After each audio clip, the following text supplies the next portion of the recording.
Paşa sen ne atar bastıracağına? Üzü koydu. Tercihimizi koydu bassınlar. Bir başa beton töysünler de. Üzü koydu. Biri var böyle, bir de var üzü koydu. Niye? Böyle. Niye lan? Böyle gelecek.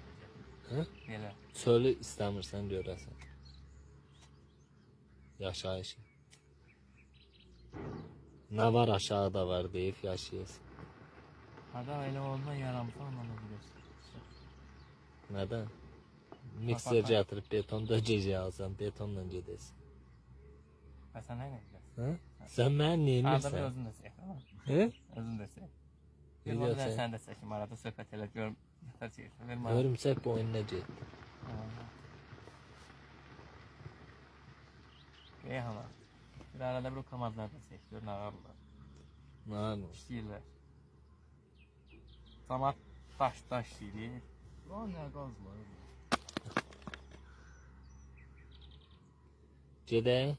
Kimin kafesi de oraya? Nimet. Kimin? Nimetin. Sen tamam mısın Nimetin? Yok. Nimeti gidip sen tanıttırmışsın. Neredeyiz? Sen de Nivas var. Gidip tanıttırmışsın. Tanışın diyor. Tanıyırım bana böyle tanıdım. Tanışın diye tanıyırım. Neçənci illərdən sonra dəli olmuşsan? 99'san. Neçənci ildən sonra başçı etdi dəli oldun? Psıq oldun da. 21 yaşlıydım. 21 yaş. Yani. İndi də tutdu elə bir gözünə görsəm də. Hı? Arada bir özünde sev. Neçə kilometr yol gələk? Mesela şu an netice 72. Neçə olar da əşya?